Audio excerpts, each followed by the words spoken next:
asyhadu an la ilaha illallah wa asyhadu anna Muhammadan abduhu wa rasuluh. Pertama-tama mari kita panjatkan puja dan puji syukur kita atas kehadirat Allah Subhanahu wa taala karena atas limpahan rahmat dan hidayahnya sehingga kita dapat berkumpul di tempat yang insyaallah penuh barakahnya. Dan tak lupa pula kita kirimkan salam dan salawat kepada junjungan kita yakni Nabi Allah Nabi Muhammad sallallahu alaihi wasallam. Baik, kami akan memaparkan materi mengenai sosialisasi dan kepribadian. Saya atas nama Suci Ramadhani dengan NIM 240104019. Di samping kanan saya atas nama Putri Andarista dengan NIM 240104009. Saya Selagi Cinta dan saya Faizatul Rahmi dengan NIM 240104013. Baik, langsung saja saya alihkan ke pemateri pertama. Baik, terima kasih atas kesempatan yang telah diberikan. Langsung saja kita beralih ke materi pertama yaitu pengertian sosialisasi dan kepribadian. Adapun yang pertama yaitu sosialisasi. Sosialisasi adalah suatu proses pemindahan ide atau gagasan dari masyarakat kepada diri sendiri atau individu sehingga ide atau gagasan tersebut menjadi ide dan gagasan individu. Sosialisasi adalah suatu proses belajar mengajar atau penanaman nilai, kebiasaan, dan aturan dalam bertingkah laku di masyarakat dari satu generasi ke generasi lainnya. Menurut KBBI, sosialisasi adalah proses belajar anggota masyarakat untuk mengenal dan menghayati kebudayaan masyarakat dalam lingkungannya, atau dapat juga diartikan sebagai upaya masyarakat memasyarakatkan sesuatu sehingga menjadi terkenal, dipahami, dihayati oleh masyarakat kemasyarakatan. Adapun beberapa pendapat para ahli mengenai sosialisasi yaitu menurut Gilim dalam bukunya sosialisasi menyatakan bahwa sosialisasi adalah proses di mana individu memperoleh keterampilan sosial, pola perilaku, nilai dan norma yang dibutuhkan untuk berpartisipasi dalam kehidupan sosial. Proses ini berlangsung sepanjang hidup dan sangat penting untuk mengintegrasikan individu. Adapun yang kedua yaitu kepribadian. Kepribadian adalah pola sikap, perilaku, pemikiran, perasaan, dan karakteristik psikologis yang konsisten pada diri sendiri dan membedakan dari individu lainnya. Kepribadian terbentuk melalui kombinasi faktor bawaan atau genetik dan berpengaruh pada lingkungan sosial yang ada di sekitarnya. Adapun beberapa pendapat mengenai kepribadian yaitu menurut Horton, kepribadian adalah keseluruhan perilaku dari seorang individu dengan sistem kecenderungan tertentu yang berinteraksi dengan serangkaian situasi. Adapun menurut KBBI, kepribadian adalah sifat atau hakikat yang tercermin pada sikap seseorang atau suatu bangsa yang membedakan dari orang atau bangsa lain. Baik, selanjutnya saya alihkan ke pemateri kedua. Baik, selanjutnya B. Hubungan sosialisasi dan pembentukan kepribadian. Sosialisasi memiliki peran yang sangat penting dalam pembentukan kepribadian seseorang. Proses sosialisasi adalah cara individu belajar dan beradaptasi dengan norma, nilai, serta perilaku yang ada di masyarakat. Ini membantu individu memahami ekspektasi sosial dan menyesuaikan diri dengan lingkungan mereka. Berikut adalah beberapa hubungan antar sosialisasi dan pembentukan kepribadian. 1. Pengaruh lingkungan sosial. Selama proses sosialisasi, individu terpengaruh oleh keluarga, teman, sekolah, dan media massa yang semuanya berkontribusi pada pembentukan sikap, nilai, dan keyakinan individu. 2. Internalisasi norma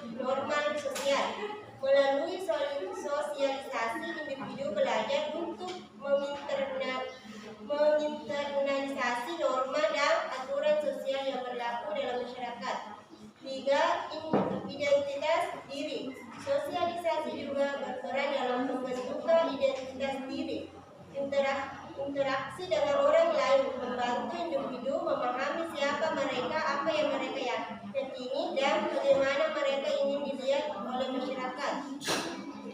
4. Perkembangan kepribadian. Kepribadian seseorang berkembang seiring dengan pengalaman sosial yang mereka alami. Dalam tahap-tahap kehidupan yang berbeda, sosialisasi berperan dalam pengajaran individu bagaimana menanggapi situasi tertentu, mengelola emosi, dan berinteraksi dengan orang lain. Dengan kesemuanya membentuk ciri-ciri kepribadian.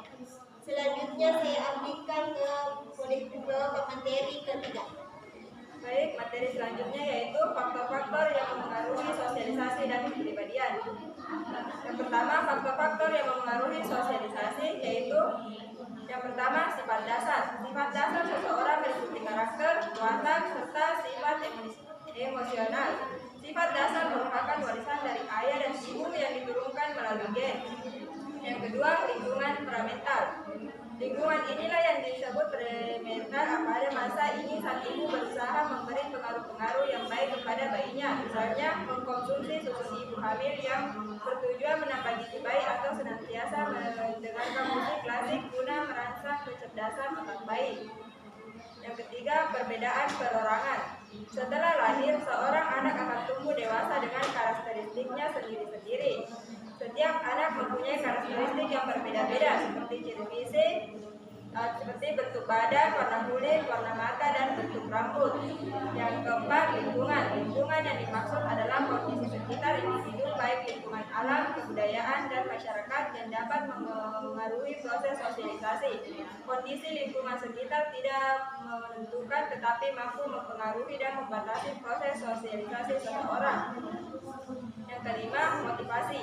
Dalam menjalani kehidupan, setiap individu mempunyai motivasi untuk menjadikan hidupnya lebih berarti. Motivasi merupakan kekuatan dalam diri seseorang yang menggerakkan seseorang untuk berbuat sesuatu. Yang kedua, faktor-faktor yang mempengaruhi kepribadian. Adapun faktor yang mempengaruhi pembentukan kepribadian seseorang yaitu yang pertama, warisan biologis. Setiap warisan biologis seseorang juga bersifat unik dalam arti karakteristik fisik dan karakteristik sosial seseorang yang tentunya berbeda antara satu dengan yang lain. Yang kedua, lingkungan fisik. Lingkungan fisik atau geografis yang di dalamnya adalah iklim dan topografi telah mempengaruhi perkembangan sosial dan kebudayaan bagi masyarakat yang bersangkutan. Yang ketiga, pengalaman kelompok. Pada awal kehidupan tidak ditentukan apa yang disebut diri, hanya terdapat organisme fisik yaitu manusia sebagai gejala alam, sehingga pada awal kelahirannya tidak ada rasa pribadi. Yang keempat, pengalaman fisik. Anak-anak yang dibesarkan dalam lingkungan keluarga yang sama akan berbeda pengalamannya satu dengan yang lainnya, sekalipun mereka telah mendapatkan pengalaman yang sama. Hal tersebut dikarenakan mereka tidak mendapatkan pengalaman yang sama. Baik, itu materi yang sempat saya sampaikan. Saya kembalikan ke moderator.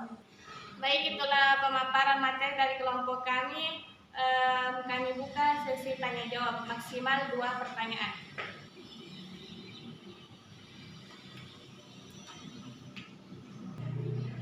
Saya alihkan ke Jeriani. Baik, terima kasih atas kesempatan yang diberikan moderator kepada saya. Tadi telah dijelaskan mengenai materi sosialisasi dan kepribadian. Yang menjadi pertanyaan saya yaitu, apakah ada hubungan antara kepribadian dan kemampuan seseorang untuk bersosialisasi? Baik, itu saja pertanyaan saya kembalikan ke moderator. Baik, pertanyaan kedua saya berikan kesempatan kepada saudari Mita. Baik, terima kasih atas kesempatan yang telah diberikan kepada saya. Tadi telah dijelaskan mengenai sosialisasi dan kepribadian. Bagaimana menurut kalian mengenai orang yang misalnya orangnya itu memang memiliki kepribadian yang tidak bisa bersosialisasi dan apa yang harus dilakukan untuk membuat orang tersebut bahwa bersosialisasi itu penting. Dan tadi dijelaskan mengenai motivasi. Nah, dijelaskan tadi bahwa motivasi dapat meningkatkan kepribadian seseorang. Nah, bagaimana menurut pendapat kalian bahwa motivasi dengan motivasi tanpa adanya aksi hanyalah halusinasi? Baik, terima kasih. Baik, terima kasih atas pertanyaan yang telah diberikan. Untuk pertanyaan pertama akan dijawab oleh Saudara Putri Nandarista. Saya persilahkan. Baik, terima kasih atas kesempatan yang diberikan. Saya akan menjawab pertanyaan dari Saudari Nur Fajriani dengan pertanyaan, apakah ada hubungan antara kepribadian dan kemampuan seseorang untuk bersosialisasi dengan baik? Ya, ada hubungan yang signifikan antara kepribadian dan kemampuan seseorang untuk bersosialisasi dengan baik. Kepribadian mempengaruhi cara individu berinteraksi dengan orang lain, bagaimana mereka membangun hubungan dan seberapa nyaman mereka dalam situasi sosial. Misalnya, individu yang ekstrovert cenderung lebih terbuka dan aktif mencari interaksi sosial, yang umumnya memudahkan mereka dalam bersosialisasi. Sebaliknya, individu yang introvert mungkin lebih memilih interaksi yang lebih sedikit dan mendalam. Namun, bukan berarti mereka tidak mampu bersosialisasi dengan baik. Aspek kepribadian lain seperti keramahan yang membuat seseorang lebih kooperatif dan empatik, tingkat neurotisme yang tinggi dapat menghambat sosialisasi karena kecemasan sosial, keterbukaan terhadap pengalaman yang memperkaya interaksi dan kesadaran diri yang berkontribusi pada hubungan yang stabil juga memainkan peran penting. Kepribadian mempengaruhi pilihan interaksi sosial, gaya komunikasi, respon terhadap situasi sosial, dan pembentukan hubungan. Namun, penting untuk diingat bahwa keterampilan sosial juga dipelajari dan dikembangkan, dan tidak ada tipe kepribadian yang ideal untuk bersosialisasi. Individu dengan berbagai kepribadian dapat mengembangkan kemampuan bersosialisasi yang baik melalui kesadaran diri dan latihan. Baik, itu jawaban yang sempat saya berikan. Saya alihkan ke moderator. Baik, itulah jawaban dari kelompok kami. Bagaimana dengan Saudari Fajriani? Apakah jawaban diterima atau ada sanggahan? Baik, terima kasih atas jawaban yang telah diberikan kepada saya. Jawaban saya pahami dan diterima. Saya kembalikan ke moderator. Baik, terima kasih kepada Saudari Fajriani. Kami akan menjawab pertanyaan kedua dari Saudari Mita Agustina yang akan dijawab oleh Saudari Faizatul Rahmi. Saya persilahkan. Baik, terima kasih atas kesempatan yang telah diberikan. Langsung saja dari pertanyaan Saudari Mita Agustina, yaitu yang pertama menurut saya tentang menyadarkan seseorang bahwa sosialisasi itu penting bukanlah hal yang bisa dilakukan secara instan, tapi sosialisasi bukan sekedar perkumpulan atau berbicara dengan orang lain. Mungkin lebih dari itu, orang tersebut berproses membangun relasi, memahami perbedaan, belajar dari orang lain, dan saling mendukung. Tapi tidak semua orang yang menyadari hal tersebut, terutama mereka yang cenderung tertutup atau merasa nyaman dalam zona pribadinya. Yang perlu disadari yaitu manusia adalah makhluk sosial. Seberapapun kuat atau mandirinya seseorang, pasti akan ada titik di mana dia membutuhkan orang lain, entah dalam bentuk dukungan emosional, bentuk praktis, atau kesadaran tanpa berbicara. Cara menyadarkan seseorang akan pentingnya sosialisasi yaitu harus dilakukan secara perlahan dengan pendekatan yang tepat. Tidak semua orang bisa didekati dengan cara yang sama. Adapun mengenai orang yang diberi motivasi tapi tidak ada aksinya, saya merasa ini juga sering terjadi dalam kehidupan sehari-hari. Banyak orang yang mendengar kata-kata semangat, mendapatkan dorongan dari orang lain tetapi tidak bergerak. Mereka butuh dorongan dari diri sendiri agar bisa benar-benar berubah. Motivasi itu seperti percikan api, tapi jika tidak ada bahan bakarnya, percikan itu tidak akan Maka dari itu menurut saya kita tidak bisa hanya sekedar memberikan semangat, tapi kita perlu memahami mereka, memahami akar masalahnya, dan membimbing secara bertahap. Kadang mereka hanya butuh satu orang yang benar-benar peduli, yang percaya bahwa mereka mampu sebelum mereka bisa percaya pada diri mereka sendiri. Baik, itu saja yang dapat saya sampaikan. Baik, saja jawaban dari kelompok kami. Bagaimana Saudari Minta Agustina, apakah jawaban yang diterima atau ada yang salah? Baik, terima kasih atas jawaban yang telah diberikan. Jawaban cukup memuaskan, jawaban diterima. Baik, itu saja pemaparan materi dari kelompok kami. Itulah tadi beberapa pertanyaan dari teman-teman dan yang telah dijawab oleh kelompok kami. Baik, sebagai kesimpulan, sosialisasi adalah suatu proses belajar mengajar atau penanaman nilai, kebiasaan, dan aturan dalam bertingkah laku di masyarakat dari suatu generasi ke generasi lainnya, sesuai dengan peran dan status sosial masing-masing di dalam kelompok masyarakat.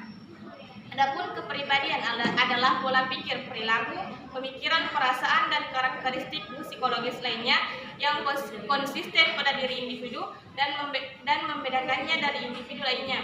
Kepribadian terbentuk melalui kombinasi faktor bawaan genetik dan pengaruh lingkungan sosial yang ada di sekitarnya, serta melalui pengalaman hidup yang dialami seseorang. Sosialisasi yang berjalan dengan baik dan menghasilkan individu yang tidak hanya memiliki kepribadian yang matang, tetapi juga mampu berkontribusi secara positif dalam kehidupan bermasyarakat. Baik, itu saja pemaparan materi kami. Terima kasih kepada teman-teman atas perhatian dan partisipasinya. Apabila ada kekurangan dan kesalahan kepada kami, mohon dimaafkan. Baik, itu saja. Wabillahi taufiq wal hidayah. Assalamualaikum warahmatullahi wabarakatuh.